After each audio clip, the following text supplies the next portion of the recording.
சங்கீதம் 42:3 திருப்பி வாசிங்க பார்ப்போம். உன் தேவன் எங்கே என்று அவர்கள் நாள்தோறும் என்னிடத்தில் சொல்லுகிறபடியால் இரவும் பகலும் என் கண்ணீரே எனக்கு உணவாயிற்று. இந்த வசனத்தை பார்த்தீங்கன்னா இன்னைக்கு உள்ள காலகட்டத்துக்கு பல நேரங்களில் இது அப்படியே பொருந்தி போகிறது அந்த வசனம்.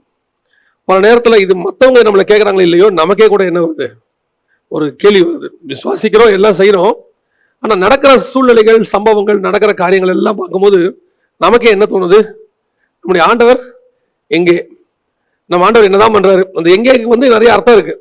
அதாவது நீ எங்க தாண்டா இருக்கிற அப்படின்னா என்ன அர்த்தம்னா, ஏன் வரவே இல்லை, என்னதான் பண்ற, பார்த்து ரொம்ப நாள் ஆச்சு அப்படின்ற ஆளை கூட நம்ம என்னதான் கேட்போம், ஓ எங்க இருக்க நீ அப்படின்னு கேட்போம். அந்த மாதிரி சத்துருக்கள் கேட்கறாங்களா, உன் தேவன் எங்கே.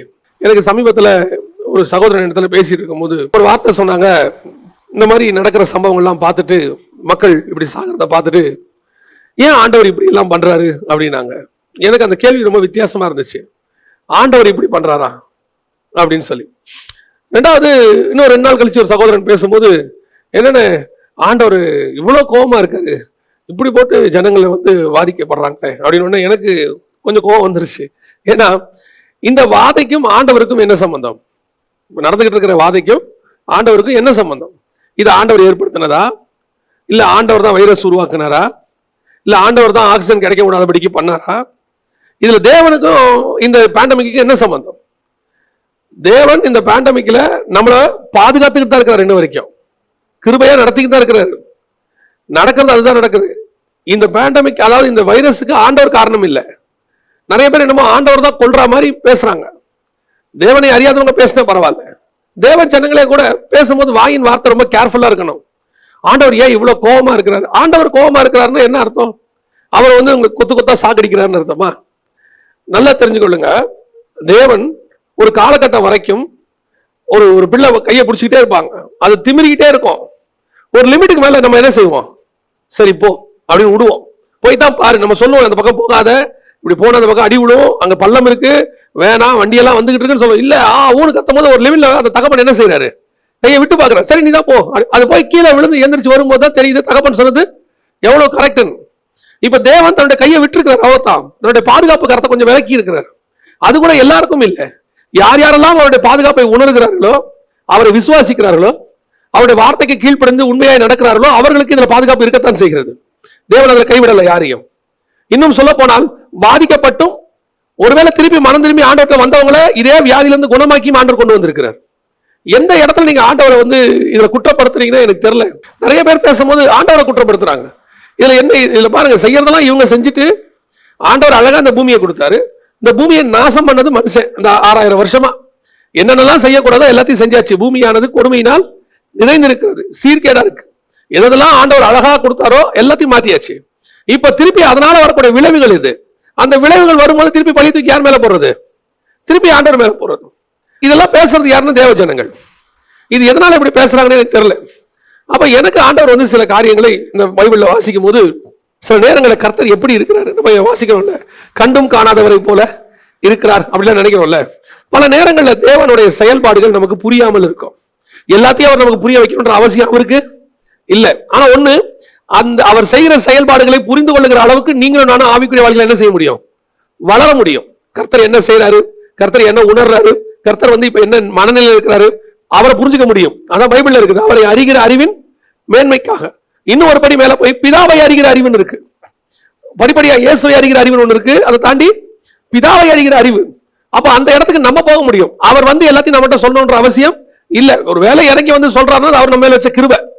அதே நேரத்துல நம்முடைய தேவனுடைய செயல்பாடுகள் ரொம்ப வித்தியாசமா இருந்துச்சு. உன் தேவன் எங்கே அப்படின்னும் போது பல நேரங்களில் நமக்கு இந்த கொஸ்டின் வருது, நம்ம ஆண்டவர் எங்க தான் இருக்கிறாரு அப்படின்னு. நம்ம ஆண்டவர் எங்கெங்கெல்லாம் இருக்கிறாரு அப்படிங்கிறத ஒரு 4 இடத்துல இருந்து ஆண்டவர் எனக்கு சுட்டி காட்டினார், எந்த இடத்துல வித்தியாசமா இருக்கிறாரு அப்படின்னு சொல்லி. இப்ப நம்ம அதை தான் பார்க்க போறோம். நமக்கு எல்லாமே தெரிஞ்ச சம்பவங்கள் தான். இந்த தெரிஞ்ச சம்பவங்கள்ல தேவன் எங்க இருந்தாரு அப்படின்னு நம்ம பார்க்க போறோம். வாசிங்க 1 சாமுவேல் 17ஆம் அதிகாரம் 49வது வசனத்தை வாசிங்கள். 1 சாமுவேல் 17:49. அதிலிருந்து ஒரு கல்லை எடுத்து கவலில வைத்து சுழற்றி பெலிஸ்தருடைய நெற்றியிலே பட எறிந்தான். அந்த கல் அவன் நெற்றியில் பதிந்து போனதினால் அவன் தலையிலே முகங்குப்புற விழுந்தான். இப்ப நல்லா கவனிங்க, இது நம்ம எல்லாருக்கும் தெரிஞ்ச ஒரு சம்பவம், தாவீது கோலியாத் சம்பவம். சண்டே கிளாஸ்ல சொல்லி கொடுத்துருப்பாங்க. தாவீது அடப்பையில கையை போட்டு கல்லை எடுத்து ஒரு அடிக்கிறான். அடிச்ச உடனே அவன் அது நெத்தியில போய் அடிக்குது. அடிச்ச உடனே இந்த கல் பட்ட உடனே அவன் எப்படி விழுந்தான்? முகங்குப்புற விழுந்தான். உங்க எல்லாருக்கும் தெரியும், ஒரு மனுஷனை கல் எடுத்து அடிச்சா நெத்தியில பட்டா அவன் முகங்குப்புற விழ மாட்டான். எப்படி விழுவான்? பின்னாடிதான் விழுவான். நம்ம ஊர்ல சொன்னா மல்லாக்க விழுவான் இல்லையா? பல நேரங்களில் நீங்க ஒருத்தர் நெத்தியில போய் தட்டி பாருங்க, தட்டினோன்னு அவர் என்ன ஆவார் நினைக்கிறீங்க? முன்னாடியா விழுவாரு? விட மாட்டாரு, பின்னாடிதான் விழுவாரு. ஏன்னா கல்லு போய் அடிக்கிற போர்ஸ்ல அவன் நெத்தி என்ன ஆகும்? பின்னாடிதான் போகும் அவன். ஆனா வசனம் சொல்லுது, கல் பட்ட உடனே அவன் எப்படி விழுந்தானா? முகங்குப்புற விழுந்தான். அப்ப இந்த பெலிஸ்தனை விழ பண்ணது யாரு? இந்த பெலிஸ்தியன் எப்படி முகங்குப்புற விழுந்தான் அப்படின்னு கேட்டீங்கன்னு சொன்னா, இந்த பெலிஸ்தியன் எல்லாவித பாதுகாப்போடு வரா. தலை சீரா, அவன் கால்களில் பாதரட்ச, கையில ஒரு ஈட்டி, கேடகம் எல்லாம் பிடிச்சிருக்கிறான், அத்தனையும் வச்சிருக்கு. இப்ப இவன் வீழ்த்துறதுக்கு ஒரே ஒரு இடம் தான் இருக்கு. என்ன இருக்குது? அந்த நெத்தி தான் ஓப்பனா இருக்கு, முகம் தான் இருக்கு. இப்ப அந்த இடத்துல தான் தாவீது அடிக்கிறாரு. தாவீது அடிக்கவும், அந்த பெலிஸ்தியனுடைய நெத்தியில கல் அடிக்கவும், பின்னாடி இருந்து கர்த்தர் அடிக்கவும் கரெக்டா இருக்கு. அவனோட பின்பக்கத்துல இருந்து யார் அடிக்கிறது? கர்த்தர் அடிச்சாதான் அவன் முன்னாடி விட முடியும். இல்லைன்னா கல் அடிச்சா என்ன ஆகணும்? பின்னாடி விடணும். அப்படின்னா இந்த தாவீது கல்ல அடிக்கிற வரைக்கும் கர்த்தர் எங்க இருந்தாரு? கர்த்தர் எந்த இடத்துல இருந்திருக்கணும்? பெலிஸ்தியனுக்கு பின்னாடி. அப்போ தாவீதோட நின்று பார்க்கும்போது கர்த்தர் எங்க நிக்கணும்? தாவீதுக்கு எதிராக. பல நேரங்களில் கர்த்தர் நமக்கு எதிராக நிற்பது போல தோன்றும், பல சூழ்நிலைகளில். இப்ப யோசிச்சு பாருங்க, சவுலும் அவனுடைய மொத்த சேனைகளும் சேர்ந்து ரொம்ப நாளா அந்த பெலிஸ்தனை பார்த்து பயந்துட்டே இருக்கிறாங்க. ஆனால் கர்த்தர் சவுலுக்கு இந்த பெலிஸ்தனை ஜெயிக்கக்கூடியதான உத்தரவை கொடுக்கவே இல்லை. சவுலுக்கு இப்ப இவனை பார்த்தா எப்படி இருக்குது? பயமா இருக்கு. எல்லாம் பயந்து போய் ஒடுங்கி போய் நிக்கிறாங்க ஒத்த மனுஷனுக்கு. ஆனால் இந்த தாவீதுக்கு மட்டும் பயம் இல்லை. அவன் சொல்றான், நான் நிந்திக்கிற தேவனுடைய நாமத்துல வருகிறேன். ஏன் அந்த கோலியாத்து மேல இவங்க அத்தனை பேருக்கும் பயம் இருந்ததுன்னு கேட்டீங்கன்னா, நான் இன்னும் சொல்லுவேன், நீங்கள் சரியாய் புரிந்து கொள்வீங்கன்னு நினைக்கிறேன். பல நேரங்களிலே தேவன் நமக்கு எதிராக நிற்பார். தேவன் நமக்கு எப்படி நிற்கிறாரு? எதிராக நிற்கிறார். காரணம், சவுல் தேவனுக்கு விரோதமான காரியங்களை செய்து விட்டான். சவுல் தேவனை விட்டு தூரம் போயிட்டான். சவுலுடைய 2வது வருஷத்திலே ராஜ்யபாரம் அவன் கையை விட்டு போயிருச்சுன்னு கர்த்தர் சொல்லிட்டார். இப்ப தாவீதை ராஜாவா மாத்தணும். சவுலை ராஜாவாக்கும் போது சவுல் எப்படிப்பட்டவன்? சமஸ்த இஸ்ரவேலிலே அவன் தான் யாரு? உயரம். அவன் ஹைட்டுக்கு யாருமே இல்லை. அப்ப அத்தனை பேர் அவன் தோழிக்கே தான் இருக்கிறாங்க. இப்படிப்பட்டவன் ராஜாவாயாச்சு. இப்ப தாவீதை ராஜாவாக்கணும்.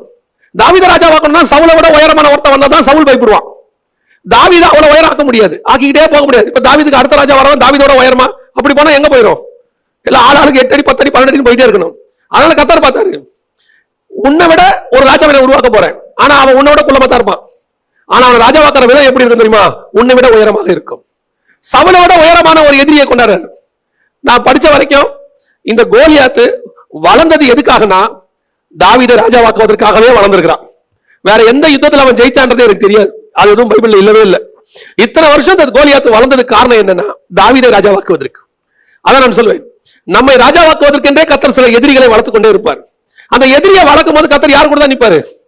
எதிரி கூட தான் இருப்பார். அவனை வளர்த்து எடுப்பார். வளர்த்து எடுக்கும் போது பாத்தீங்கன்னு சொன்னா அப்படியே வளரும். அப்படியே கோலியாத்து கூட ஆண்டவர் நிக்கிறார். இந்த கோலியாத்து பின்னாடி ஆண்டவர் நிக்கிறாரு. சவுலுக்கு தெரியுதோ இல்லையோ, ஆனா கோலியாத்து மேல பயம் மட்டும் வந்துருச்சு. ஏன்னா பல நேரங்கள்ல நம்ம கூட நிக்கிற ஆளு ஸ்ட்ராங்கா இருந்தா நம்ம எதிரிக்கு நம்மளை பார்த்தா என்ன வந்துடும்?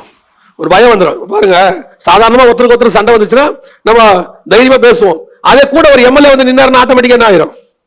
இல்ல கூட ஒரு காக்கி சட்டை போட்டு ஒரு காவலர் நின்னாருன்னா நம்ம என்ன ஆயிரும்? ஆட்டோமேட்டிக்கா அமைதியாயிருவோம். நம்ம என்ன சொல்லுவோம்? பெரிய மனுஷன் கூட நிக்கிறான்டா, இவன் பெரிய ஆளு போல, தெரியாம கையை வச்சுட்டோம்பா, பெரிய இடத்து பையனை கையை வச்சுட்டாங்கம்பா. அந்த மாதிரி இப்ப தேவன் எந்த பக்கத்துல நிக்கிறாரு? கோலியாத்து பக்கத்துல நிக்கிறாரு. இப்ப கோலியாத்து நினைச்சுக்கிட்டான் நமக்கு எதிராக யாருமே இல்லடா. ஆனா தேவன் நிக்கிறது அவனுக்கு தெரியாது. தேவன் ஒரு எதிரியை வளர வர்றதுக்கு ஒரு காரணம் இருக்கு. தேவன் ஒரு எதிரியை உருவாக்குவதற்கு ஒரு காரணம் இருக்கு. பல நேரங்களில் நம்முடைய வாழ்க்கையில நமக்கு எதிராக எதிரிகள் உருவாவார்கள். கர்த்தர் அவங்க பட்சத்துல நிக்கிற மாதிரி தோணும். நமக்கு முன்னாடி உள்ளவங்க சொல்லுவாங்க, அவனை ஒண்ணுமே பண்ண முடியாதுங்க, அவன் அவ்வளவுதாங்க, அவன் இருக்கிற வரைக்கும் நம்மளால என்ன செய்ய முடியாது? ஒண்ணும் செய்ய முடியாது. ஒரு வகையில் அது உண்மைதான். ஏன் தெரியுமா? உங்களை என்னையும் ராஜாவாக்குற வரைக்கும் அவனை யாருமே எதுவுமே பண்ண முடியாது. கர்த்தர் அவன் அதுக்கு தான் வளர்த்துக்கிட்டு இருக்கிறார். அவன் நம்மளை உயர்த்துறதுக்காக வளர்ந்துட்டு இருக்கிறான். நம்ம ராஜாவாக்குறதுக்காக வளர்ந்துட்டு இருக்கிறான். அப்ப கர்த்தர் அவனை எதுக்கு வச்சுக்கிறாரு? நம்மள ராஜாவாக்குறதுக்கு. அப்ப நீங்க நானும் என்ன செய்யக்கூடாது? அவனை பார்த்து பயப்படக்கூடாது. அவனை பார்த்து மற்றவங்க எல்லாம் பயப்படுவாங்க. கண்டிப்பா அந்த பயத்தை கர்த்தர் உருவாக்குவார். இவ்வளவு பேரும் பயந்த ஒருத்தனை சர்வ சாதாரணமா கல்லுல அடிக்கிறான். ஒரு ஆட்டுக்குட்டியை பிடிக்க வருகிற ஓனாயை அடிக்கிற மாதிரி, ஒரு மிருகத்தை அடிக்கிற மாதிரி அடிக்கிறான். அடிச்ச உடனே வசனம் சொல்லுது, அவன் முகம் கூப்புற விழுந்தார். இதுதான் கர்த்தர் உனக்கும் எனக்கும் செய்கிற பெரிய கிருபை. பல நேரங்கள்ல ஏதோ நாம ஜெயிச்ச மாதிரி இருக்கும், அதுக்கு பின்னாடி கர்த்தருடைய கரம்னு ஒண்ணு இருக்கும். கர்த்தருடைய கரம் இல்லாமல் உங்களாலையும் என்னாலையும் ஜெயிக்கவே முடியாது. ஆனா பாக்குறதுக்கு எப்படிதான் இருக்கும்? நாம ஜெயிச்ச மாதிரி தான் இருக்கும். அதான் நான் சொல்லுவேன், எல்லாத்தையும் ஆண்டவர் செஞ்சிருவாரு. செஞ்சுட்டு பேர் மட்டும் யாருக்கு கொடுப்பாரு? நம்ம கொடுத்துருவாரு. ஒரு சரீரம் செத்து போனவன், அவனுடைய மனைவியின் கர்ப்பம் செத்து போச்சு. இவங்க 2 பேரும் வராங்க. ரோமன் நிருபம் சொல்லுது அவங்க 2 பேருடைய சரீரமும் செத்து போச்சுன்னு இருக்கு. இப்ப வசனம் சொல்லுது சாராள் ஒரு குமாரனை பெற்றார். வசனம் சொல்லுது ஆபிரகாமின் குமாரனாகிய ஈசாக்கு. அவன் ஆபிரகாமின் குமாரனா? ஆபிரகாமால முடியாதுன்னு நல்லாவே தெரியும். எல்லா ஆசீர்வாதங்களையும் ஆபிரகாமுக்கு கொடுத்துட்டு, ஈசாக்கு கொடுத்துட்டு, யாக்கோபுக்கு கொடுத்துட்டு, அவங்களை எல்லாம் செய்ய வச்சுட்டு, அதெல்லாம் செய்ய வச்சது யாருன்னு பார்த்தா கர்த்தர். அவர் இல்லாவிட்டா அவங்களுக்கு அது நடந்திருக்காது. ஒவ்வொன்றிலும் கூட இருந்து நடத்துவார். ஈசாக்கோடு கூட யாக்கோபோடு கூட. ஆனா செஞ்சு முடிச்சுட்டு பேர் யாருக்கு வரும் தெரியுமா? நான் ஆபிரகாமின் தேவனும் ஈசாக்கின் தேவனும் யாக்கோபின் தேவனுமாய் இருக்கிறேன். இப்போ உங்களுக்காக எனக்காக கர்த்தர் ஒரு ப்ராஜெக்ட் பண்ணிட்டு இருக்கிறாருன்னா, ஒரு உயர்த்தத்துல கொண்டு வர போறாருன்னா, பல நேரங்களில் தேவன் நம்முடைய எதிரிகளோடு கூட இருப்பது போல இருக்கும். எதிரா நிற்கிறது போல இருக்கும். எதுக்கு போனாலும் நமக்கு அகைன்ஸ்டா இருக்கும். எல்லாரும் சொல்லுவாங்க, இல்லங்க கோலியாத் மாதிரி ஒரு ஆள் நிக்கிறான், எல்லாம் நிக்குதுங்க, இப்ப நம்ம என்ன பண்ண போறோம்? நீங்க போங்க, கர்த்தர் உங்கள் பட்சத்தில் நிற்பார். அவர் உங்களுக்கு எதிராக நிற்கவில்லை, உங்களுக்காக அங்க நின்று கொண்டு இருக்கிறார். நீங்க வர வரைக்கும் ஒரு கோலியாத்துக்கு பின்னாடி தான் நிற்பார். ஏன்? உங்க கல்லு வந்து அடிக்கவும், அந்த கோலியாத்து விழவும், அவன் தலையில அடிக்கிறதுக்கும் அது கர்த்தரால மட்டும்தான் முடியும். சமஸ்த இஸ்ரவேலும் பயந்த ஒருத்தரை உன் கல்லு ஜெயிக்குமா? ஆனா கர்த்தர் கல்லுல ஜெயிச்சான் தாவீதுன்னு சொல்ல வைக்கிறதுக்காக என்ன செய்யறாரு? அந்த கோலியாத்துக்கு பின்னாடி நின்றுட்டு இருக்கிறார். இன்னைக்கும் அதான் ஆண்டவர் நமக்கு செஞ்சுட்டு இருக்கிறார். பல எதிரிகள் உங்களுக்கு எதிராக நிக்கிறாங்க, பேசிக்கிட்டு இருக்கிறாங்க, உங்களுக்கு எதிராக சூழ்நிலைகளை சொல்லிட்டு இருக்கிறாங்க, ஒளிச்சு கட்டிடுவேன்னு சொல்லிட்டு இருக்காங்க. ஆனா கர்த்தர் என்ன செஞ்சிட்டு இருக்காரு தெரியுமா? உங்களுக்கு எந்த பிரதித்திரமும் பதிலே கொடுக்கல. நீங்களும் ஜெபம் பண்றீங்க, எந்த பதிலும் இல்லை. ஆனா கர்த்தர் எங்க நிக்கிறார் தெரியுமா? உன் எதிரிக்கு பின்னாடி நின்றுட்டு இருக்கிறார். ஒரு நாள் வரும், கர்த்தர் உன்னை கொண்டு அதே எதிரியை வீழ்த்துவார். ஆனால் உன் கரம் அல்ல, அவர் கரம் உனக்காக யுத்தம் செய்யும். அவர் கரம் உனக்காக இறங்கி வேலை செய்யும். அப்படி செய்யும் போது உலகமே சொல்லும், தாவீது கொண்டது 16,000. எல்லாரும் சொல்லுவாங்க, யாராலையும் முடிக்க முடியாத நீ முடிச்சிட்டியப்பா. எல்லாரும் சொல்லுவாங்க, இப்படி ஒரு காரியத்தை நீ செஞ்சிட்டிய, நாங்க எக்ஸ்பெக்ட் பண்ணவே இல்லை, நீ இப்படி எல்லாம் செய்வேன்னு. நீ செய்யல, உனக்கு பின்னாடி இருந்த கர்த்தர் உனக்காக அதை செஞ்சிருக்கிறார். கர்த்தர் வெயிட் பண்ணிட்டு இருக்கிறார். there is a time, ஒரு நேரம் வரும், உனக்கு முன்பாக நிற்கிற கோலியாத்தை கர்த்தர் வீழ்த்துவார். திருப்பியும் சொல்றேன், உங்களுக்கு முன்னாடி இருந்த யாராலையும் வீழ்த்தி இருக்க முடியாது. எல்லாரும் உனக்கு நெகட்டிவா சொல்லுவாங்க, முடியாதுப்பா, அது சான்ஸே இல்ல, நடக்காது, செய்யாத, வேஸ்ட் எல்லாம் சொல்லுவாங்க. நீ போ, உன் எதிரிக்கு பின்னால் கர்த்தர் நின்று கொண்டிருக்கிறார். பல நேரங்களில் நீ கர்த்தர் எங்கன்னு கேட்கிறிய, உன் எதிரி கூட நின்றுட்டு இருக்கிறார். எதுக்காக? உனக்காக, அவன் தலையில அடிப்பதற்காக, அவனை முகம் குப்புற விழ வைப்பதற்காக. நீ தேவனுடைய நாமத்தில் போகும்போது உன் எதிரிகளை கர்த்தர் முகம் குப்புற விழ வைப்பார். எத்தனை பேர் விசுவாசிக்கிறீங்க? அல்லேலூயா. ஆண்டவர் என்னுடைய எதிரியை முகம் குப்புற விழ வைப்பார். காரணம், என் கையில் இருக்கிற கல் இல்ல, அவர் கை அவனை கீழே தள்ள போகிறது. அல்லேலூயா. 2வது வாசிங்க, கர்த்தர் எங்க இருக்கிறார் பாருங்க. யோசுவாவின் புஸ்தகம் 6ஆம் அதிகாரம் 20-21 வாசிங்க. யோசுவாவின் புஸ்தகம் 6ஆம் அதிகாரம் 20-21. எக்காலங்களை ஊதுகையில் ஜனங்கள் ஆர்ப்பரித்தார்கள், ஜனங்கள் கேட்டு மகா ஆரவாரத்தோட முழங்குகையில் அலங்கம் இடிந்து விழுந்தது. உடனே ஜனங்கள் அவரவர் தங்களுக்கு நேராக பட்டணத்தில் ஏறி பட்டணத்தை பிடித்து. நல்ல கவனிங்க, இந்த சம்பவம் நம்ம எல்லாருக்கும் தெரியும். ஆண்டவர் எரிகோவை பிடிக்கிறதுக்கான ஒரு வியூகத்தை அமைச்சு கொடுக்கிறார். அந்த வியூகத்தினுடைய மேட்டர் நம்ம எல்லாருக்கும் தெரியும். இந்த விஷயம் தெரியும். முதல்ல ஒரு ரவுண்டு, அப்புறம் 7வது நாள் 7 ரவுண்டு வரணும், எல்லாம் நடக்கும். இது எல்லாம் செஞ்சு ஊதும் போது இந்த பட்டணம் என்னவாச்சு? இடிந்து விழுந்தது. பல நாட்களாக இந்த எரிகோ கோட்டையை பத்தின ஒரு அகழ்வாராய்ச்சி நடந்தது. அந்த அகழ்வாராய்ச்சியில பாத்தீங்கன்னு சொன்னா, எரிகோ கோட்டை விழுந்த விதம் வந்து ரொம்ப டிஃபரெண்ட். அதுக்கு தான் இந்த வசனத்தை எடுத்தேன். இந்த வசனத்துல நல்ல கவனிங்க, அலங்கம் இடிந்து விழுந்தது. உடனே ஜனங்கள் அவரவர் தங்களுக்கு நேராக பட்டணத்தில் ஏறி பட்டணத்தை பிடித்து. பட்டணத்தில் ஏறி பட்டணத்தை பிடித்து அப்படின்னா என்ன அர்த்தம்னா, அலங்கம் உள்ள இருந்து வெளியே விழுந்திருக்குது. நல்லா புரியுதா? அலங்கம் இடிந்து உள்பக்கம் விழுந்திருந்தா இவங்க ஏறி பிடிக்க முடியாது. ஏன்னா அது மலை மேல இருக்குது. இடிந்து விழுந்தாதான் இவங்க என்ன செய்ய முடியும்? அது மேல ஏறி பிடிக்க முடியும். ஒருவேளை இந்த இந்த அலங்கத்தை இவர்கள் இடித்திருப்பார்களானால், ஏன்னா பைபிளுக்கு விரோதமானவங்க ரொம்ப காலமா என்ன சொல்லிட்டு இருந்தாங்கன்னா, எரிகோ கோட்டை என்ன செய்யல, தானா இடியல, இத இஸ்ரவேலர்கள் தான் இடிச்சாங்க, இத பெரிய அற்புதம் மாதிரி அவங்க சொல்றாங்க அப்படின்னு. ஒரு சில வருஷங்களுக்கு முன்பாக, சில வருஷங்கள்னா ஒரு 10-20 வருஷத்துக்கு முன்னாடி அந்த எரிகோவுடைய கோட்டையில அகழ்வாராய்ச்சி நடந்துச்சு. அந்த அகழ்வாராய்ச்சியில எரிகோ கோட்டையுடைய ஆராய்ச்சியை மேற்கொண்ட போது பார்த்தபோது பட்டணம் எப்படி விழுந்திருக்குது அப்படின்னு பாத்தீங்கன்னு சொன்னா, அது ஒரு மலைக்கு மேல மேட்டுக்கு மேல இருந்திருக்கு. இடிந்து விழுந்த போது அது ஒரு படிக்கட்டு மாதிரி. இஸ்ரவேல் ஜனங்க எங்க இருந்திருக்காங்க, சமவெளியில கீழே இருந்திருக்காங்க. இப்ப இவங்க உள்ள ஏறி ஜனங்களை பிடிப்பதற்கு இது எப்படி இடிந்து விழுந்திருக்குது, உள்ள இருந்து யாரோ என்ன பண்ணிருக்காங்க, தள்ளி இருக்கிறாங்க. அதை கூட ஒருத்தர் சொன்னார். என்ன சொன்னார்னா, ஒரு அற்புதத்தை நம்பாதவர் இவ்விதமா பிரசங்கம் பண்ணார். அவர் என்ன சொன்னாரு, எரிகோ கோட்டை எப்படி விழுந்தது அப்படின்னு கேட்டா, இந்த இஸ்ரவேல் ஜனங்க 7 நாள் சுத்தி வர்றத இந்த எரிகோக்குள்ள இருந்த ஜனங்கள் எல்லாம் என்ன செஞ்சாங்களாம், ஏறி அந்த அலங்கத்தின் மேல நின்று பார்த்தாங்களாம். பார்த்த உடனே வெயிட் தாங்காம கோட்டை இடிஞ்சு விழுந்து என்னாச்சா, அது விழுந்துருச்சு அப்படின்னு. இதெல்லாம் நம்முடைய தேவனுடைய நாமத்தை என்ன பண்றது, மட்டுப்படுத்துறதுக்கான பிரசங்கம். உண்மையிலே என்ன நடந்திருக்குது அப்படின்னு கேட்டீங்கன்னா, வசனம் சொல்லுது, இவர்கள் முழங்குகையில் கோட்டை என்னவாயிருச்சு, இடிந்து விழுந்தது. இடிந்து விழுந்த உடனே அவர்கள் தங்களுக்கு நேராக இருக்கிற பட்டணத்தில் ஏறி. அப்படின்னா என்ன அர்த்தம், கோட்டையை இவங்க இடிச்சு உள்ள தள்ளல. ஒருவேளை இவங்க இடிச்சு உள்ள தள்ளி இருந்தாங்கன்னா என்ன ஆயிருக்கும் தெரியுமா, ஜனங்க மேல கல்லு விழுந்து ஜனங்களே உள்ள இருக்கிறவங்க என்ன ஆயிருப்பாங்க, இறந்து போயிருப்பாங்க. ஆனா வசனம் சொல்லுது, தங்களுக்கு நேராக இருக்கிற பட்டணத்துக்கு ஏறி ஜனங்களை பிடித்து அடுத்த வசனத்துல எல்லாரும் என்ன பண்ணாங்களா, வெட்டி போட்டார்கள். அப்படின்னா நடந்தது என்ன, இந்த கோட்டை இவர்களுக்கு மிகப்பெரிய தடையாய் இருந்தது. அந்த கோட்டைக்கு மேலேயே 2-3 கார் ஓடுற அளவுக்கு அது ரொம்ப அகலமா இருக்குமா, தடிமானமா இருக்குமா, அவ்வளவு ஸ்ட்ராங்கான ஒரு கோட்டையம். அதை இடிக்கிறது அவ்வளவு சாதாரணமான விஷயமே கிடையாது. அப்படி ஒரு கோட்டைக்கு மேலதான் ராகாபுடைய வீடு. அதாவது என்னன்னா, அந்த பட்டணத்துக்கு மேலேயே சிட்டி இருக்குமா, ஜனங்க வாழ்ற அளவுக்கு பட்டணம் அந்த அலங்கத்துக்கு மேலேயே இருக்குமா, அவ்வளோ ஒரு ஸ்ட்ராங்கான ஒரு கோட்டை. அந்த கோட்டையை இடிச்சு தள்ளுறதுன்னா சாதாரணமான விஷயம் இல்லை. இப்ப இஸ்ரவேல் ஜனங்கள் யோர்தானை கடந்து வந்தாச்சு. இப்ப அதை இவங்க பிடிக்கணும், இவங்க இடம். அதை பிடிக்கணும்னா அதை பிடிச்சாதான் அவங்க அடுத்து தாண்டி எங்க போகணும், பெத்தேலுக்கு போகணும், தேவனுடைய வீட்டுக்கு போகணும். இதுக்கு முன்னாடி ஒரு ஆவிக்குரிய சத்தியம் இருக்கு. நீங்க தேவனுடைய வீட்டுக்கு போகணும்னாலும் முதலில் எரிகோ என்ன ஆகணும், இடிந்து கீழே வேணும். ஆனா இந்த எரிகோவை இடிக்கிற அளவுக்கு இஸ்ரவேல் ஜனங்கிட்ட என்ன இல்ல, பலன் இல்ல. இஸ்ரவேல் ஜனங்களால ஒண்ணு செய்ய முடியும், எங்களால துதிக்க முடியும், எங்களால நடக்க முடியும். ஆனா இடிக்கிற பவர் யாருக்கிட்ட தான் இருக்குது, கர்த்தரிடத்துல இருக்கு. ஜனங்களை வெட்டுற அளவுக்கு இவங்கிட்ட சக்தி இருக்கு, ஆனா கோட்டை இடிக்கிற அளவுக்கு என்ன கிடையாது. இப்ப கூட பாருங்க, நம்ம ஊர்ல சொல்லுவாங்க, திருநெல்வேலி பக்கத்துல அந்த காலத்துல இருந்த கோட்டையை இடிக்கிறதுக்கு அவ்வளவு கஷ்டப்படுவாங்களாம். காரணம் என்னன்னா, அவங்க கட்டின விதம் எப்படி இருந்துச்சா, அவ்வளவு ஸ்ட்ராங் அப்படிம்பாங்க. என்னென்னவோ போட்டெல்லாம் கட்டினாங்க, வெள்ளக்காரங்க இடிக்கிறதுக்கு அவ்வளவு கஷ்டப்பட்டாங்கன்னு சொல்லுவாங்க. அவங்க அந்த காலத்துல அவ்வளவு ஸ்ட்ராங்கா கட்டப்பட்ட கோட்டை. அதை இடிக்கிற பவர் யாருக்கிட்ட இல்ல, இஸ்ரவேல் ஜனங்கிட்ட இல்ல. ஆனா கர்த்தர் ஒண்ணு சொன்னாரு, நீ சுத்து, நீ எக்காலம் ஊது, நான் சொல்றதுக்கு கீழ்படி, நான் சொல்றபடி செய், ஆனால் உனக்காக அதை நான் இடிப்பேன். கர்த்தர் வெளியிருந்து இடிக்கல, கர்த்தர் எங்க இடிச்சிருக்கிறாரு, உள்ள இருந்து இடிச்சிருக்கிறாரு. இதுதான் கர்த்தர் எங்க இருக்கிறான்றதுக்கான முக்கியம்.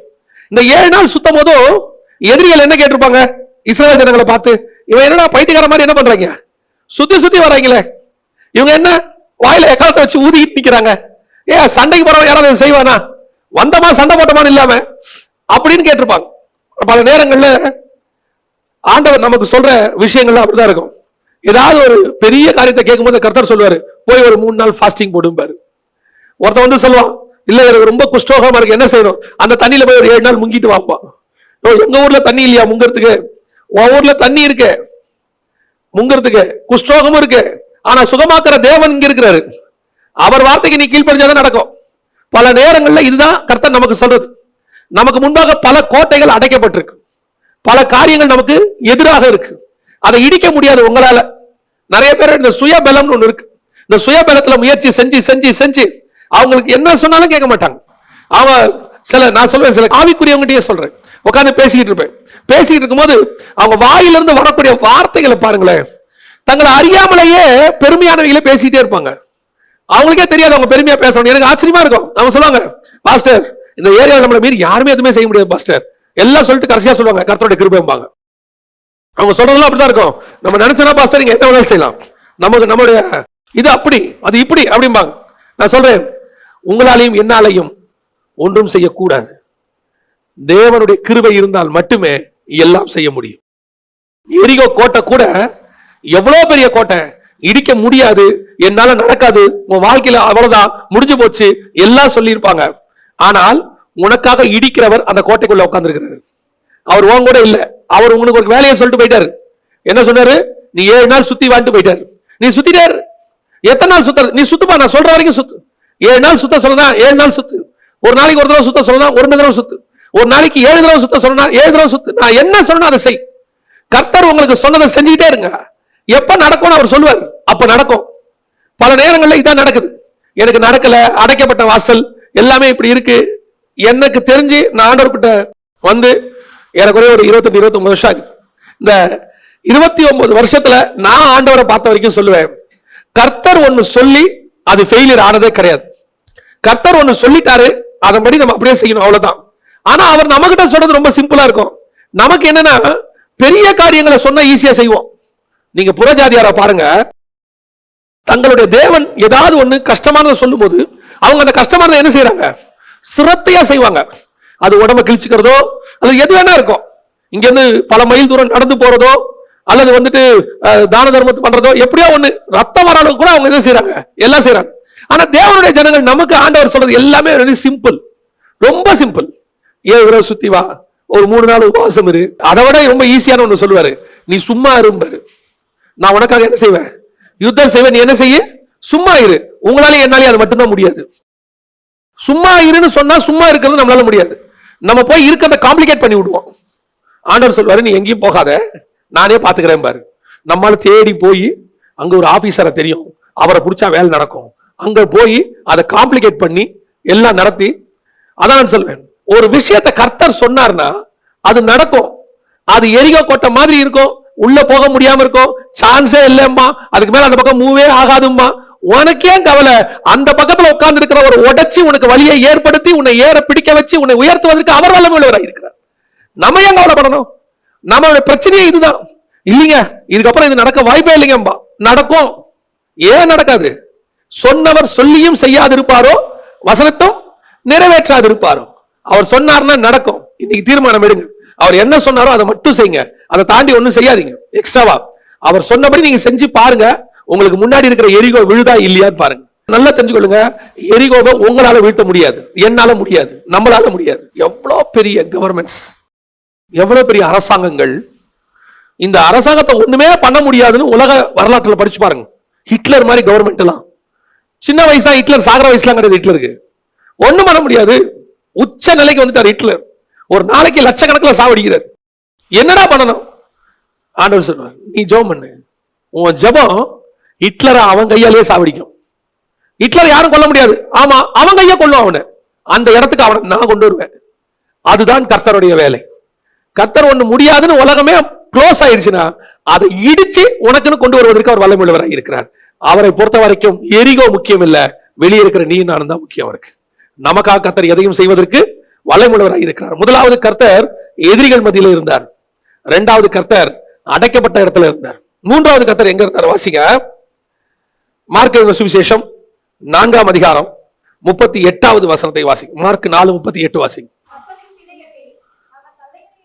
கப்பலின் பின்னணியத்தில் அவர் தலையணையை வைத்து நித்திரையாய் இருந்தார். இதுவும் நமக்கு நல்ல தெரிஞ்ச சம்பவம் தான். இந்த சம்பவத்துல மிகப்பெரியதான புயல் எல்லாம் நடக்குது. அதுல பெரிய ஆச்சரியம் என்னன்னா, இந்த சம்பவத்தை படிக்கும் போது கர்த்தர் என்னவா இருந்தார்?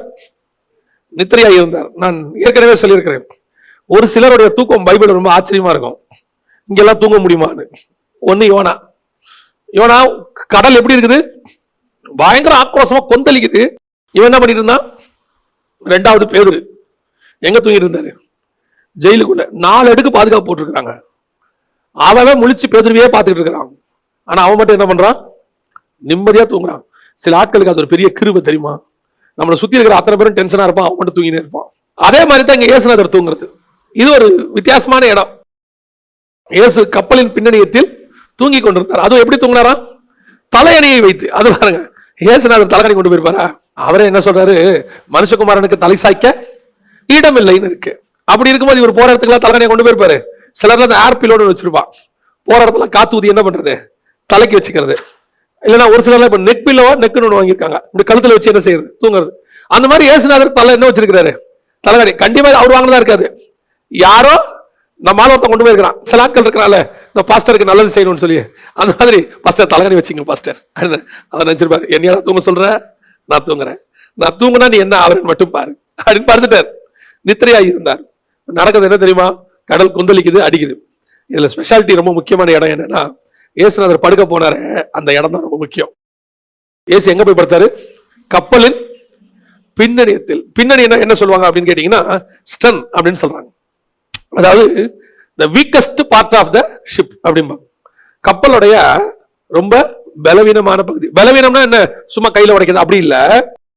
நீங்க அது என்ன பகுதின்னு கேட்டீங்கன்னா, பொதுவா இந்த கரையில வந்து நிக்கும் போது ஒரு பில்லர் மாதிரி இருக்கும், கப்பல்ல ஒரு சின்ன தூண் மாதிரி இருக்கும். இது ரெண்டையும் சேர்த்தா என்ன பண்ணுவாங்க, கயிறு கட்டி கப்பல் தண்ணிக்குள்ள போகாம இருக்கிறதுக்கு கரையில என்ன பண்ணுவாங்க, இந்த கப்பல்ல இருந்து ஒரு கயிறு எடுத்து கட்டுவாங்கல்ல, இந்த கப்பலோடைய அந்த பகுதி இருக்குல்ல, கரையை தொடுகிற பகுதி, அதுதான் பின்னணியம். எதுக்காக அதை அப்படி வச்சிருப்பாங்க அப்படின்னு கேட்டீங்கன்னா, the weakest part அப்படின்னு சொல்லுவாங்க. கப்பல்ல இருக்கிறதுல அது வீக். அது வீக்னா நீங்க நினைக்கிற மாதிரி சும்மா இல்ல, ரொம்ப ரொம்ப வீக்கான இடம் போல அப்படி இல்ல. கப்பல்ல எல்லாமே ஸ்ட்ராங்கா இருக்கும், மத்த இடத்தோட கம்பேர் பண்ணும்போது இது எப்படி இருக்கும், வீக்கா இருக்கும். இது எதுக்காக அப்படி வச்சிருப்பாங்க அப்படின்னு கேட்டீங்கன்னா, அந்த காலத்துல எதிரிகள் வரும்போது, அப்பெல்லாம் நமக்கு வந்துட்டு கப்பல் மட்டும்தான் ஒரே போக்குவரத்து. எதிரிகள் நாட்டை பிடிக்க வரும்போது ராஜாக்கள் என்ன செய்வாங்கன்னா, ஓடி வந்து இந்த கப்பல்ல ஏறி தப்பிக்கும் போது என்ன செய்வாங்கன்னா, இந்த கயிறெல்லாம் அவுக்கிறதுக்கு என்ன இருக்காது, நேரம் இருக்காது, இந்த பகுதியை உடைச்சு விட்டுட்டு போயிடுவாங்களாம். உடைப்பதற்கு ஈஸியாக இருக்கும் அந்த பகுதி, அவ்வளோ ஈஸியா அதை உடைக்கிற மாதிரி தான் வச்சிருப்பாங்க. the weakest part அப்படின்னு சொல்லுவாங்க, பின்னணியம் அப்படின்னு சொல்லி. அங்கதான் இயேசுநாதர் என்ன பண்ணாரா, படுத்திருந்தார் அப்படின்னு இருக்கு. கேஜேவில என்ன இருக்குன்னா ஹிண்டர் பார்ட் அப்படின்னு இருக்கு இங்கிலீஷ்ல. அப்போ கப்பல்ல இயேசுநாதர் எந்த இடத்துல படுத்திருக்கிறாரு, the weakest partல படுத்திருக்கிறாரு. இப்ப இவங்க எல்லாம் எங்க நிக்கிறாங்க, ஸ்ட்ராங்கான பார்ட்ல நிக்கிறாங்க. ஸ்ட்ராங்கான பார்ட்ல நின்று எல்லாம் எதை நடத்திட்டு இருக்கிறாங்க, கப்பலை நடத்திட்டு இருக்காங்க. இதுல இருக்கிற ஆட்கள் வேற எப்படிப்பட்டவங்க தெரியுமா, எக்ஸ்பீரியன்ஸ்டு கை. யாரு, பேதுரு, யோவான், இவங்க எல்லாம் யாரு, ஆல்ரெடி அந்த கடல்ல கப்பல்ல நல்லா எக்ஸ்பீரியன்ஸ். நம்ம ஆண்டவர் யாரு, உலக பிரகாரமா அவர் என்ன வேலை பார்த்தவர், தச்சு வேலை பார்த்தவர். அவருக்கும் கப்பலுக்கும் எந்த சம்பந்தமும் இல்லை. இப்ப இவரு போய் நேரா படுத்துட்டாரு பின்னணியத்துல. நிறைய நேரத்துல நம்முடைய வாழ்க்கை படகுல கர்த்தர் எந்த இடத்துல இருக்காரு தெரியுமா, உன்னுடைய வீக்கஸ்ட் பார்ட்ல தான் இருக்கிறார். உன்னால முடியும்னு சொல்ற ஸ்ட்ராங்கஸ்ட் பார்ட்ட உங்ககிட்ட கொடுத்துருவாரு. உன்னால எது முடியாதுன்னு சொல்றியோ அந்த வீக்கஸ்ட் பார்ட்ல கர்த்தர் இருப்பாரு. அதுதான் கர்த்தருடைய மிகப்பெரிய கிருபை. நம்ம எங்க வீக்கா இருக்குமோ அங்க கர்த்தர் படுத்திருப்பாரு. ஏன், மத்த பகுதியை உன்னால சமாளிக்க முடியுங்கிறிய, நீ சமாளிச்சு பாரு. உன்னால சமாளிக்க முடியாத ஒரு பகுதி இருக்குல்ல, அந்த பகுதியில் நான் இருப்பேன், அங்க நான் இருப்பேன். நீ எல்லாம் பண்ணி முடிச்சுட்டு கடைசியா ஓடி வந்து யார்ட்ட கேப்ப, நாங்கள் மடிந்து போகிறது உமக்கு கவலை இல்லையா? நானா என்ன தூங்க வைக்க சொன்னவங்கள தலகாணியை கொடுத்து பாட்டு பாடி தூங்க வச்சுவிட்டு, இப்ப என்ன கேள்வி, அடுத்த கேள்வி, நாங்கள் மடிந்து போகிறது கவலை இல்லையா? கர்த்தர் சொன்னார், இவ்வளவு நேரம் நான் ஏன் தெரியுமா தூங்கிட்டு இருந்தேன், உங்களுடைய ஸ்ட்ராங்கான பகுதி எல்லாம் முயற்சி பண்ணி பாருங்க, எல்லாம் செஞ்சு பாருங்க, ஆனாலும் உங்கள் கப்பல் உடையாது, நீங்கள் அழிய மாட்டீர்கள். காரணம், உன் கப்பல் எங்க உடையணுமோ அந்த இடத்துல நான் உட்கார்ந்துருக்கேன், எங்க உன் வாழ்க்கை முடியணுமோ அந்த இடத்துல நான் உட்கார்ந்துருக்கேன். உன்னை முடிய விடாம நான் பார்த்துப்பேன், உன்னை அழிய விடாம நான் பார்த்துப்பேன். பிரச்சனை வரும், நான் தான் எப்பவும் சொல்லுவேன், வாழ்க்கையில பிரச்சனை இல்லைன்னு ஆண்டவர் சொல்லவே இல்லை. எல்லாருடைய வாழ்க்கையில என்ன இருக்குது, பிரச்சனை இருக்கு. ஆனா உன்னுடைய பிரச்சனையில உன் வீக்கஸ்ட் பார்ட்ல கர்த்தர் உட்கார்ந்து பாரு. உன்னை முன்னாடி படகை செலுத்த விடுவார். நீ போ, உன் பலத்துல எவ்வளவு பெரிய போ.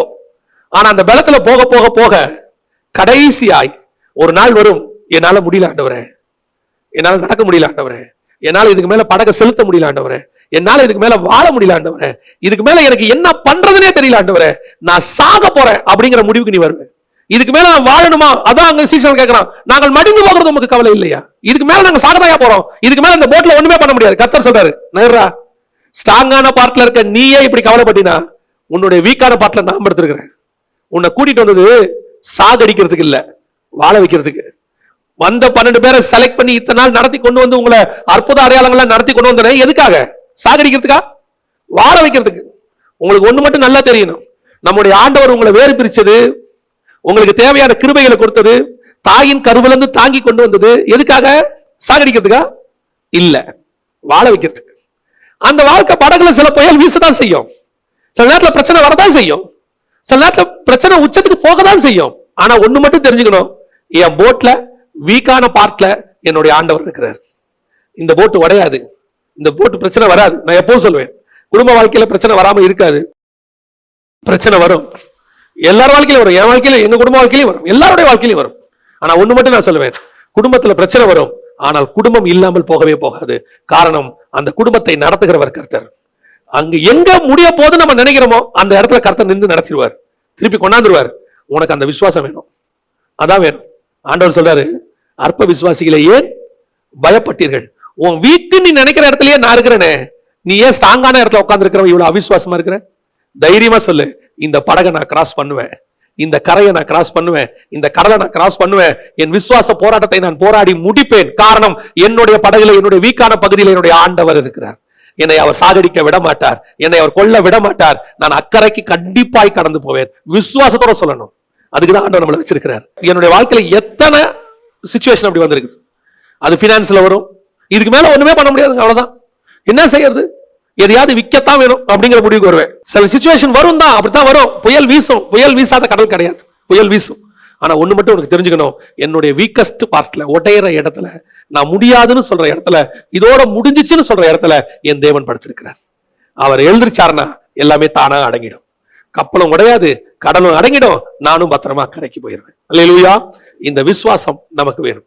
கடைசியாய் நம்முடைய ஆண்டவர் எங்கே இருக்கிறார்? உன் தேவன் எங்கேன்னு கேட்கிறவங்களுக்கு இதெல்லாம் பதில். என்னுடைய தேவன் எனக்காக என் எதிரிகளோடு நின்று கொண்டிருக்கிறார். என்னுடைய தேவன் என் தடைகளை உடைப்பதற்காக எதிரியின் கோட்டைக்குள்ள நின்று கொண்டிருக்கிறார். என்னுடைய தேவன் என்னை பாதுகாப்பதற்காக என் வாழ்க்கையில வீக்கஸ்ட் பார்ட்ல படுத்துட்டு இருக்கிறார். அவர் எழுந்திருப்பார், எனக்கு உதவி செய்வார். கடைசியாய் உன் தேவன் எங்கே? வாசிங்க, ஆதியாகமத்தின் புஸ்தகம் 7ஆம் அதிகாரம் 16வது வசனத்தை வாசிங்க. 7:16 வாசிங்க. தேவன் அவனுக்கு கட்டளையிட்டபடியே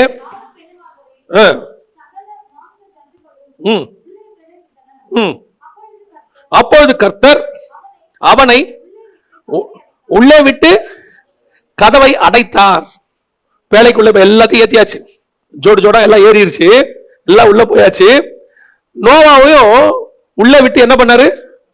கதவை அடைச்சிட்டாரு. இப்ப கர்த்தர் எங்க இருக்கிறாரு? நோவா எல்லாம் உள்ள போச்சு. உள்ள போனோட கர்த்தர் என்ன பண்ணிட்டாரு? கதவை அடைச்சிட்டார். இப்ப கர்த்தர் எங்க இருக்கிறாரு? வெளியே இருக்கிறாரு. இப்ப நோவாவுக்கு எப்படி இருக்கும்? இந்த பேழைக்குள்ள நோவா எவ்வளவு நாள் இருக்கிறார் தெரியுமா? 1.25 வருஷம், கிட்டத்தட்ட 1.25 வருஷம் உள்ள இருக்கிறாரு. 600ஆம் வயது 2ஆம் மாதம் 17ஆம் தேதி ஆகிய அந்நாளிலே அவர் உள்ளே போனாரு. வெளியே வரும்போது பாத்தீங்கன்னு சொன்னா கிட்டத்தட்ட 1.25 வருஷம் வெளியே வரும்போது. 8ஆம் அதிகாரத்துல 7ஆம் மாதம் 17ஆம் தேதி அராரத்தின் மலையின் மேல் தங்கிற்று அப்படின்னு இருக்கு. கிட்டத்தட்ட 1.25 வருஷம். இப்போ இந்த 1.25 வருஷமும் கர்த்தர் எங்க இருக்கிறாரு? வெளியே இருக்கிறாரு. இவர் எங்க இருக்கிறார்? நோவா உள்ள இருக்கிறார். இப்ப யோசித்து பாருங்களேன், ஒரு ஜைஜாண்டிக்கான பேழை, டைட்டானிக் மாதிரி ஒரு பெரிய கப்பல், அது 300 முழ நீளம், கிட்டத்தட்ட 450 அடி, 30 முழ உயரம், 50 முழ அகலம். இப்படி ஒரு கப்பல், ஜைஜாண்டி கப்பல். அதுல வேலை செய்யணும்னா 100கணக்கான ஆள் வேணும். இப்ப மொத்தமா எத்தனை பேர் தான் இருக்காங்க வேலை செய்யறதுக்கு? 8 பேர். உள்ளுக்குள்ள யார் இருக்கிறா? உலகத்தில் இருக்கிற எல்லா உயிரினத்தினுடைய அத்தனை ஜோடு உள்ள இருக்கு. அதான் சொல்றாங்க ஆராய்ச்சியாளர்கள், குறைஞ்சபட்சம் 10,000 வகை உள்ள இருந்துச்சான். ஏன்னா இன்னைக்கு அவ்வளவு இருக்கு பூமியில. 10,000 வகை உள்ள இருந்துச்சான், எல்லாம் ஜோடு ஜோடா இருந்துச்சான். இவ்வளவுக்கும் மெயின்டைன் பண்றதுக்கு உள்ள விட்டுட்டாரு. அதை விட பெரிய ஆச்சரியம், இப்போ மழை பெய்ய ஆரம்பிச்சோன்னா போட் என்ன ஆகும்? அந்த பேழை அப்படியே மிதக்க தொடங்கும். ஃபர்ஸ்ட் நோவா இப்ப எங்க போறாரு? கப்பல் பிரயாணத்துக்கு போறாரு. இந்த கப்பல் பிரயாணங்கிறது சாதாரணமான விஷயமே கிடையாது. வெளியே பெரிய புயல், வானத்தின் மதகுகள் திறவுண்டன, மேலிருந்து தண்ணி, கீழே மகா ஆழத்தின் ஊற்றுகளும் பிளந்தன. 7ஆம் அதிகாரம் 11ஆம் வசனம். அப்படியே பேழை மேல போது. எப்படி இருந்திருக்கும் யோசிச்சு பாருங்க. பயங்கரமான ஆட்டம் இருக்கும். ஏன்னா பேழை என்ன செய்யும்? இப்பவே சாதாரண ஒரு கப்பலை கூட தண்ணியில இருக்கிறது கப்பல் என்ன ஆகுது? ஆடிதான் செட்டில் ஆகுது. அவ்வளோ பெரிய வெயிட் உள்ள ஒரு கப்பல் அப்படியே மேல போகும்போது, அது மிதக்கும் போது என்ன ஆட்டம் இருக்கும்? நடு கடல்ல மேல இருக்காரு. அது எவ்வளவு இருக்கிறாரா? சிகரத்தை விட உயரத்துல இருக்குதான். யோசிச்சு பாருங்க, எவரெஸ்ட் அளவுக்கு கப்பல் மேல இருக்கு. எப்படி ஆக்சிஜன்லாம் அவங்களுக்கு கிடைச்சிச்சுன்னே தெரியல. மேல உயர போக என்ன இருக்காது? ஆக்சிஜன் குறைஞ்சிக்கிட்டே போகும். அவ்வளவுக்கு மேல போறாங்க. இப்ப நோவா என்ன நினைச்சிருப்பாரு? நான் பாட்டு நிம்மதியா கீழே ஒரு பக்கத்துல இருந்தேன், ஒரு பெரிய ப்ராஜெக்ட் கொடுக்குற மாதிரி கொடுத்து, இந்த 1 வருஷமும் என் வாழ்க்கை என்ன போகுது? தண்ணியில மிதக்குது. என்ன ஆக போகுதுன்னு தெரியல. ஆனா ஒண்ணு மட்டும் தெரிஞ்சுங்க, பேழைக்குள்ள இருக்கிற நோவாவுக்கே இவ்வளவு இருக்குமானால் பேழைக்கு வெளியே பெரிய சங்காரம் நடந்து கொண்டிருக்கிறது, பெரிய அழிவு நடக்குது. அந்த அழிவுல யார் இருக்கா தெரியுமா? கர்த்தர் இருக்கிறார். உள்ள இருக்கிற உனக்கே இவ்வளவு பயம் இருக்கும்னா வெளியே இருக்கிற கர்த்தர். கர்த்தருக்கு பயம் இருக்குன்னு சொல்லல, வெளியே கர்த்தர் கிளீன் பண்ணிட்டு இருக்கிறார் அர்த்தம். கர்த்தர் பூமி என்ன பண்றாரு? சுத்திகரிக்கிறார். பல நேரங்கள் அப்படிதான் கர்த்தர் கதவை உள்ள விட்டு கதவை அடைக்கிறார். இப்ப கூட அடைச்சு வச்சிருக்கிறார். லாக்டவுன் நம்ம சொல்றோம். நோவாக்கு வந்தது ஃபர்ஸ்ட் லாக்டவுன், அதான் உலகத்திலேயே ஃபர்ஸ்ட் லாக்டவுன். கர்த்தர் சொல்றாரு, போய் என்ன பண்ணிக்க, கதவை சாத்திக்க. ஆனா நோவா வந்து கதவை சாத்தல. 7 நாளைக்கு முன்னாடியே உள்ள போயிட்டாரு. அப்புறம் வராரு. அப்புறம் கர்த்தர் உள்ளே விட்டு கதவை அடைத்தார். ஏன்னா நோவா வந்து போக்குவரத்தா இருப்பார் போல, டோரை க்ளோஸ் பண்ணிட்டார். க்ளோஸ் பண்ண பிறகு இப்ப நோவாவுக்கு என்ன, ஐயோ ஆண்டவர் இல்லையே, இவ்வளவு பெரிய கப்பல், நீங்க நினைக்கிற மாதிரி எலக்ட்ரிசிட்டி எல்லாம் உள்ள இருக்காது, லைட் எல்லாம் இருக்காது. யோசித்து பாருங்க, மேல இருந்து மழை, கீழே இருந்து தண்ணி ஏறிச்சுன்னா டோட்டலா எப்படி இருக்கும்? பூமி இருட்டா இருக்கும். வேலை எப்படி இருக்கும்? இருட்டா இருக்கும். சரி, அதெல்லாம் இருக்கட்டும். அப்படி கிளம்பும் போது மொத்த மிருகமும் என்ன பண்ணிருக்கோம்? மிருகத்துக்கும் ஃபர்ஸ்ட் எக்ஸ்பீரியன்ஸ் எல்லாம் எதுல போகுது? போட்ல போகுது, கப்பல்ல போகுது. அது ஆட ஆரம்பிச்ச உடனே என்ன ஆயிருக்கும்? நம்ம ஆளே அப்படி முதல்ல அப்படி ஃபிளைட் டேக் ஆஃப் ஆகும்போது ஃபர்ஸ்ட் ஃபிளைட்ல போறவன் என்ன பண்ணுவான்? ஒரு கத்தி எல்லாம் ஆகி ஒரு ஜெயிண்ட் வீல்ல ஏறவன் முதல்ல அப்படி மேல போகும்போது என்ன ஆகுது? ஒரு கத்தி மொத்த மிருகம் இப்ப என்ன பண்ணிருக்கோம்? 2004 நம்ம சுனாமி வந்துச்சு இல்ல? சுனாமி வந்தப்ப அதோடைய மாற்றத்தை உணர்ந்த மிருகங்கள் ஜூல உள்ளதெல்லாம் வித்தியாசமா என்ன பண்ணுச்சான்? கத்துச்சான். ஏன்னா அது எதை ஃபீல் பண்ணுச்சு? என்னமோ நடக்க போகுதுன்னு நினைச்சு கத்துச்சான். இப்பவும் கத்துமா அந்த மாதிரி மாற்றங்கள் வரும்போது. யோசிச்சு பாருங்க, உள்ளுக்குள்ள இருக்கிற மொத்த மிருகமும் ஒன்னா கத்துனா நோவா என்ன ஆயிருப்பான்? அவன் என்ன நினைச்சிருப்பான்? இந்த ஆளு கொண்டு என்ன உள்ள விட்டுவிட்டு டோரையும் க்ளோஸ் பண்ணிட்டு, என்ன நடக்குதுன்னே தெரியல, மழை பெய்யற சவுண்டு தான் கேட்குது, என்ன நடக்குதுன்னே தெரியல. ஒண்ணு மட்டும் தெரிஞ்சுங்க, உங்களை ஆண்டவர் உள்ள விட்டு கதவை அடைச்சிருக்கிறாருன்னா அந்த ஆண்டவர் வெளியே நிற்கிறாரு. வெளியே இருக்கிற எந்த ஆபத்தும் உள்ளே வராதபடி பாதுகாக்கிறவர் உனக்கு வாசல்ல நின்று கொண்டு இருக்கிறார். ஒரு இருட்டு அறைக்குள்ள விட்டுருக்கிறாரு, சில மிருகங்களோட வாழ வச்சிருக்கிறாரு, கதவை அடைச்சிட்டாரு அப்படின்னா நீங்க நினைச்சிட்டு இருக்கிறீங்க எனக்கே அந்த பாடு, நம்ம இருக்கிறதே பாடு நினைச்சிட்டு இருக்கிறோம். நிறைய பேருக்கு லாக்டவுன்ல வீட்டுக்குள்ள இருக்கிறது என்னவா இருக்குது? பாடா இருக்குது. என்ன எவ்வளவு நாளைக்கு தான் இப்படி இருக்கிறது? சிலர்லாம் சொல்றாங்க ஒரே ரூமுக்குள்ளேயே நடக்கிறது கஷ்டமா இருக்கு. உண்மைதான். ரூமுக்குள்ள இருக்கிற உங்களுக்கே இவ்வளவு கஷ்டமா இருக்குன்னா ஆக்சிஜன் கிடைக்காம வெளியே அலைஞ்சு நிற்கிறானே அவனுக்கு எப்படி இருக்கும்? குடும்பத்தை காப்பாற்ற முடியாம ஆக்சிஜன் இல்லாம பிள்ளைய தூக்கிட்டு ஓடுறான். நீங்க பாக்குறேன், ஒரு மனுஷனை பார்த்தேன், எனக்கு அந்த காட்சி மறக்கவே முடியாது. ஒரு வாலிப பிள்ளை, அதுக்கு ஆக்சிஜன் கிடைக்கல, டெல்லியில தூக்கிட்டு ஓடுறான். அது அப்படியே கையில மயங்கி கீழே விழுது. ஒரு 16-18 வயசு இருக்கும். தூக்கிட்டு அழுதுகிட்டே ஓடுறான். அப்படியே அந்த பிள்ளை மயங்கி கீழே விழுது. கொண்டு போய் கேட்கறான், ஆக்சிஜன் இல்ல. உள்ள உட்கார்ந்து இருக்கிற உனக்கு இவ்வளவு கஷ்டம். உள்ள உட்கார்ந்து இருக்கிறவங்களுக்கு அரிசி கிரிசி எல்லாம் வாங்கி போட்டு மொத்தமா ஸ்நாக்ஸோட வீட்டுக்குள்ள உட்கார்ந்து டிவி பாக்குறவங்களுக்கு இவ்வளவு கஷ்டம். வெளியே உட்கார்ந்து இருக்கிறவனுக்கு வெளியே சங்காரம் நடக்குது, வெளியே அழிச்சு கொண்டு இருக்கிறார். கொள்ளை நோய் போயிட்டு இருக்குது வெளியே. நோவா காலத்துல தான் நடந்துச்சு. உள்ளே விட்டு கர்த்தர் கதவை அடைத்தார். உங்களுக்கும் எனக்கும் இன்னைக்கு சுவாசிக்கிற அளவுக்கு ஆக்சிஜனை கொடுத்திருக்கிறாரு. உலகமே ஆக்சிஜன்ல தடுமாறும் போது உன் வீட்டுக்குள்ள ஆக்சிஜன் தடுமாற்றம் இல்லாம வந்துகிட்டு இருக்குது. அதுவே எவ்வளவு பெரிய கிருபை. ஜீவனோடு வச்சிருக்கிறாரு, அதுவே எவ்வளவு பெரிய கிருபை. கர்த்தர் கதவை அடைச்சாருன்னு புலம்பாதீங்க. என்ன கொண்டு ஆண்டவர் சில மிருகங்களோட விட்டுட்டாருன்னு புலம்பாதீங்க.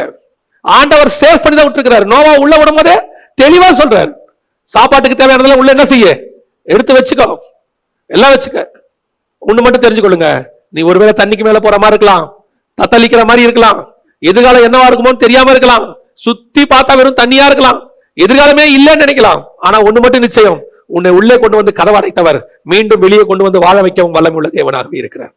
உன்னை உள்ளே கதவை அடைத்தது எதுக்கு தெரியுமா? உன்னை ஆண்டவர் இருட்டில் விட்டு பயமுறுத்தி உன்னை மிருகங்கள் மத்தியில உன்னை ஆண்டவர் டெரரா ஒரு டென்ஷனோட வைக்கணும்லாம் கிடையாது. நீ உள்ளுக்குள்ள இருக்கிறத விட மோசமான நிலைமை வெளியே போயிட்டு இருக்குது. அந்த நிலைமையில நீ பாதிக்க கூடாதுன்றதுக்காக கர்த்தர் உன்னை உள்ள கொண்டு உட்கார வச்சிருக்கிறார். ஆண்டவருக்கு சோத்திரம் பண்ணுங்க. ஒரு நாள் வரும், கர்த்தர் சொல்லுவார் வெளியே வாங்கன்னு சொல்லுவார். உள்ளே விட்டு ஆண்டவர் வெளியே கொண்டு வருவதற்கு வல்லமை உள்ளவராக இருக்கிறார். அதான் சொன்ன ஆரம்பத்துல, உன் தேவன் எங்கே? இப்ப கேட்கறாங்க எல்லாம், இவ்வளவு பிரச்சனை போயிட்டு இருக்கு, ஆண்டவர் இருக்கிறாரா? ஆண்டவர் என்ன பண்றாரு? ஆண்டவர் வெளியே கிளீன் பண்ணிட்டு இருக்கிறாரு, சுத்திகரிப்பு நடந்துட்டு இருக்குது, வெளியே ஆண்டவர் ரெடி பண்ணிட்டு இருக்கிறார், உன்னை உள்ள உட்கார வச்சு பாதுகாத்துக்கிட்டு இருக்கிறாரு. அதுக்காக கர்த்தருக்கு ஸ்தோத்திரம் பண்ணுங்க. ஒரு நாளும் ஸ்தோத்திரம் பண்ணுங்க. உனக்கு போதுமானதை கொடுத்து அழகா ஆண்டவர் உன்னை பத்திரமா வச்சிருக்கிறார். உன்னை அடைக்கப்பட்டாலும் அதுக்கு ஒரு காலம் உண்டு, வெளியே விட்டாலும் அதுக்கு ஒரு காலம். உன்னை உள்ள வச்சிருப்பதுக்கு கர்த்தருக்கு ஒரு காரணம் உண்டு, வெளியே வைப்பதாலும் கர்த்தருக்கு ஒரு காரணம் உண்டு. அல்லேலூயா. இன்னைக்கு ஆண்டவர்கிட்ட முறுமுறுக்காதீங்க. ஆண்டவர் எங்க என்ன பண்றாரு? எல்லாம் க்ளோஸ் ஆகி போச்சே, நான் என்ன ஆகும், என் எதிர்காலம் என்ன ஆகும்? ஒன்னாகாது. உன்னுடைய காலங்கள் அவருடைய கரத்துக்குள்ள இருக்கிறது. உன்னை உள்ளே உட்கார வச்சிருக்கிறவர் வெளியே கொண்டு வரவும் வல்லமையுள்ளவராக இருக்கிறார். உள்ளே உட்கார வச்சவர் உனக்கு தேவைகளை ரெடி பண்ணிட்டு தான் உள்ள உட்கார வச்சிருக்கிறாரு. ஒருவேளை என்கிட்ட இல்ல, குறைவுகள் இருக்கு, நான் என்ன பண்ண போறேன் தெரியல, இப்படி உள்ள உட்கார வச்சுட்டாங்களே அப்படின்னா கவலைப்படாத. உன்னை உட்கார வச்சவர் உனக்கு தேவைகளையும் கொண்டு வந்து கொடுப்பதற்கு வல்லமையுள்ள தேவனாக இருக்கிறார். அல்லேலூயா. நம்மை நடத்துகிறவர் சர்வ வல்லமை உள்ள தேவன். ஒரு நாளும் அவர் ஒருபோதும் கைவிடவே மாட்டார். நம்முடைய ஆண்டவர் எங்கெங்கெல்லாம் இருக்கிறார் தெரியுமா? உனக்கு எதிரிகள் எழும்பும் போது அவன் கூட நிற்பாரு.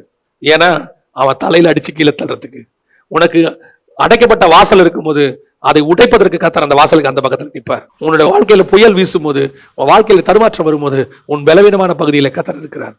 கடைசியாக உலகமே அழியும் போது கர்த்தர் உள்ளே விட்டு கதவை அடைச்சார்னா வெளியே உன்னை காவல் காத்துக்கிட்டு இருக்காருன்னு அர்த்தம். அந்த அழிவு பேழைக்குள்ள வராதபடி காத்துக்கிட்டு இருக்கிறான்னு அர்த்தம். நம்முடைய தேவன் சுத்தி சுத்தி நம்ம கூட தான் இருப்பாரு. அதான் அவர் சொல்றாரு, நான் உன்னை விட்டு விலகுவதும் இல்லை, உன்னை கைவிடுவதும் இல்லை.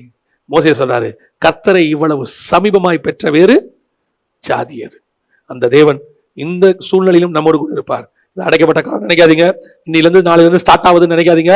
இந்த அடைக்கப்பட்ட காலத்துல கர்த்தர் நம்ம கூட இருந்து நம்மை நடத்துவதற்கு வல்லமையுள்ளவராய் இருக்கிறார். அல்லேலூயா. எல்லா கண்களை மூடுவோம். ஆண்டவர்கிட்ட சொல்லுங்க, இனி ஒரு நாளும் நான் முறுமுறுக்க மாட்டேன் ஆண்டவரே. ஒரு நாளும் என் வாயின் வார்த்தைகளை என் தேவன் எங்கேன்னு கேட்க மாட்டேன். என் சத்துருக்கள் கேட்கட்டும், உங்க கடவுள் எங்கன்னு கேட்கட்டும், கர்த்தர் அவனுக்கு நிரூபிப்பார். ஆனா நீங்க முறுமுறுக்காதீங்க. நம்முடைய தேவன் நம்முடைய சத்துருக்களை வீழ்த்துவதற்கு நம்ம சத்துருக்களோடு நின்றுகிட்டு இருக்கிறார். ஒரு நாள் வரும், அவர்கள் தலையில அடித்து முகங்குப்ப கீழே கர்த்தர் விட வைப்பார். நம்முடைய தேவன் நம்மளுக்கு அடைக்கப்பட்ட வாசல்களை திறப்பதற்கு அந்த வாசலுக்கு அந்த பக்கத்தில் நிற்கிறார். ஒரு நாள் வரும், கர்த்தர் உடைத்து உன்னை வெளியே கொண்டு வருவார். வெண்கல கதவுகளை உடைத்த இரும்பு தப்பால்களை முறிப்பார்னு இருக்கு. நம்முடைய தேவன் உனக்காக அந்த கதவுகளுக்கு பின்னால் நின்று கொண்டிருக்கிறார். உனக்கு அடைக்கப்பட்டதை கர்த்தர் திறக்க போறாரு. உன் தேவன் எங்க இருக்கிறார் தெரியுமா? அடைக்கப்பட்ட வாசலுக்கு பின்னாடி இருக்கிறாரு. வாசல் அடைக்கப்பட்டு தைரியமா சொல்லு, என் கர்த்தர் இந்த கதவை உடைப்பதற்கு வல்லமையுள்ளவராய் இருக்கிறார். கர்த்தர் இந்த மதிலை நொறுக்குவதற்கு வல்லமையுள்ளவராய் இருக்கிறார். நான் ஏறி பட்டணத்தை பிடிப்பேன். அடுத்தபடியாய் உன்னுடைய வாழ்க்கையில வீசுகிற புயல், எத்தனையோ சூழ்நிலைகளில நீ சாகிற நிலைமைக்கு வந்திருக்கிற, பலவீனமான நிலைமைக்கு வந்திருக்கிற. உன்னால எல்லா முயற்சிகளையும் செஞ்சு பார்த்தாச்சு. ஏதோ கர்த்தர் உன் வாழ்க்கையில தூங்குறவரை போல, நித்திரை கொள்கிறவரை போல, ஆண்டவருடைய எந்த கிரியை வாழ்க்கையில பாக்கலீங்க. கர்த்தர் தூங்குறாரு போல நீ நினைக்கிறியா? இல்ல, உன்னுடைய வாழ்க்கையில வீக்கஸ்ட் பார்ட்ல உட்கார்ந்துட்டு இருக்கிற. நீ வந்து என்னால முடியல ஆண்டவரே நீ சொல்லும் போது ஆண்டவர் சொல்வாரு, உன் கப்பல் உடையாம, சேதம் அடையாம, அது பாதிக்கப்படாம உன் வீக்கஸ்ட் பார்ட்ல நான் தான் இருந்து பாதுகாத்தேன். உன் சூழ்நிலையில எவ்வளவு பாதிப்பு வந்திருக்கணும். உன் கப்பல் என்னைக்கோ, உன் வாழ்க்கை கப்பல் உடஞ்சு போயிருக்கணும். என்னைக்கோ அது சுக்குநூறா நொறுங்கி போயிருக்கணும். இன்னைய வரைக்கும் அதை நொறுங்க விடாம நடத்தி கொண்டிருக்கிறவர் உன் தேவனாகிய கர்த்தர் ஒருவரே. கடைசியாய் கர்த்தர் உன்னை பல நேரங்களில் அடைத்து வைக்கிறார். லாக்டவுன்குள்ள போடுறாரு, க்ளோஸ் பண்ணி டோரை க்ளோஸ் பண்றாரு. ஏன்? நான் தேசத்தை, உலகத்தை சுத்திகரிக்கிறேன். அந்த சுத்திகரிப்புல உன்னை நான் பாதுகாக்க விரும்புகிறேன். கர்த்தர் உன்னை அடைச்சு வைக்கல, கர்த்தர் உன்னை கைதியாக்கல, கர்த்தர் உன்னை தூக்கி காவல்ல போடல, கர்த்தர் உன்னை தூக்கி உபத்திரவத்துக்குள்ள தள்ளல. சீக்கிரத்துல உள்ள உட்கார வச்சவர் வெளியும் கூட்டிட்டு வருவார். The days will come. அது வரைக்கும் பொறுமையோட காத்துரு. புரியாதவா இருக்கும், எப்ப என்ன நடக்கும்னு தெரியாது, எப்ப வெளியே வருவோம் தெரியாது, எப்ப எல்லாம் நார்மலாகும் தெரியாது. ஆனா ஒண்ணு மட்டும் தெரியும், என்னை நடத்துகிறவர் வெளியே இருக்கிறார். அவர் எல்லாத்தையும் சரி பண்ணிட்டு என்னை வெளியே கொண்டு வருவார். அவர் உள்ளே இருக்கிற வரைக்கும் என்னை பாதுகாப்பார், வெளியே கொண்டு வந்தாலும் என்னை பாதுகாப்பார். இந்த விசுவாச அறிக்கை வாயில இருக்குமானால் உன்னுடைய பேழை சேதப்படாமல் வந்து இறங்கும். ஆண்டவரே, இன்னைக்கு நீர் என்னோடு கூட பேசின தயவுக்காக உமக்கு ஸ்தோத்திரம். இன்னைக்கு நீர் உங்களுடைய வார்த்தைகளை எனக்கு அனுப்பினபடினால உமக்கு ஸ்தோத்திரம். உங்களுடைய மன்னாவை எனக்கு தந்தபடினால உமக்கு ஸ்தோத்திரம். இனி நான் எதுக்கும் பயப்பட மாட்டேன். என் தேவன் என்னை சுத்திலும் இங்கேதான் இருக்கிறாரு. என் எதிரியை வீழ்த்ததுக்கு இங்கதான் இருக்கிறாரு. என் அடைக்கப்பட்ட கதவை திறக்கிறதுக்கு அவர் இங்கதான் இருக்கிறாரு. என்னுடைய விசுவாச படகுல தான் அவர் படுத்திருக்கிறார். என் பேழைக்கு வெளியே தான் அவர் நின்று கொண்டிருக்கிறார். என் தேவன் என்னை விட்டு விலகுவதில்லை, என்னை கைவிடுவதில்லை, என்னை அவர் மறப்பதில்லை, ஒரு நாளும் என்னை விட்டு அவர் நீங்குவதும் இல்லை. சர்வ வல்லமையுள்ள எங்கள் ஆண்டவரே, தர்மையான காலவேளைக்காக உமக்கு ஸ்தோத்திரம். உங்களுடைய வசனத்துக்காக உமக்கு நன்றி ஆண்டவரே. இதுவரைக்கும் நீங்க நடத்தி கொண்டு வந்துட்டீங்கப்பா. இதுவரைக்கும் எங்களை நீங்க பாதுகாத்துட்டீங்க ஆண்டவரே. தாயின் கருவில உருவான நாள்ல இருந்து இதுவரைக்கும் நீங்க நடத்தி கொண்டு வந்துட்டீங்க.